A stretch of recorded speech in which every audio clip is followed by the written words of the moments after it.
When we use population as a calculation, in that case the formula for variance and standard deviation is different, and for the sample it is different. In this case, if you can see here, we are talking about population, variance of population.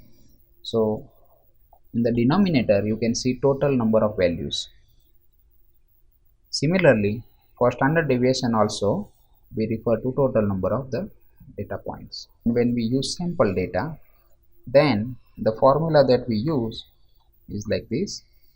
Here you can see this is n minus 1.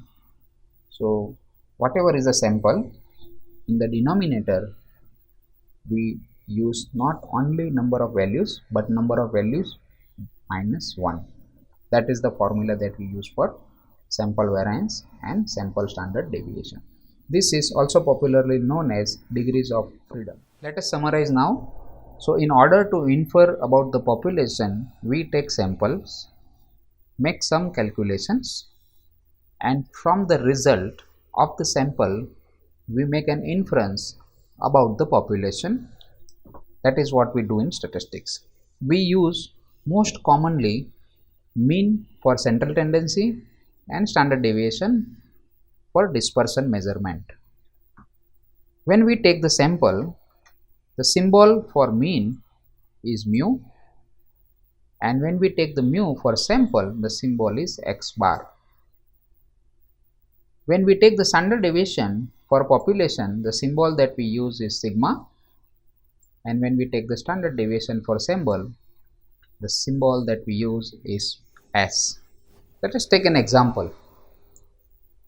If there is a pond and the depth of the pond is uneven, and you see a signboard which mentions that the average depth of this particular pond is 4 feet, and let us assume this instruction is being read by a person whose height is 5 feet. Do you think that person can cross the pond if he doesn't know how to swim? No. Because when you say average depth of the pond is 4 feet, it may so happen that some places the depth may be 10 feet and some places the depth may be only 1 feet.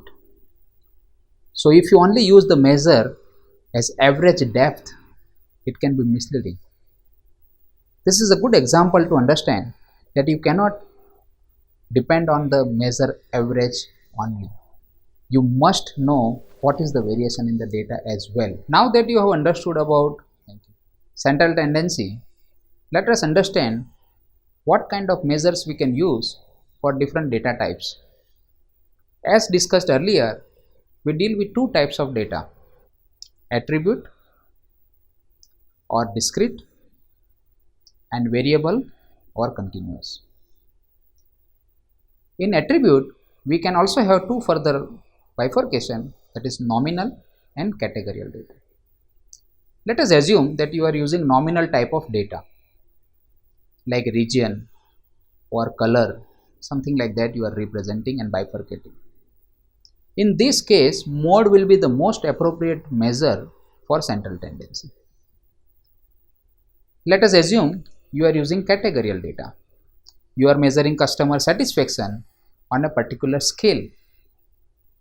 In this case, either median or mode will be the most appropriate measure for central tendency. And if you are using variable data or continuous data, then you can use either mean or median or mode.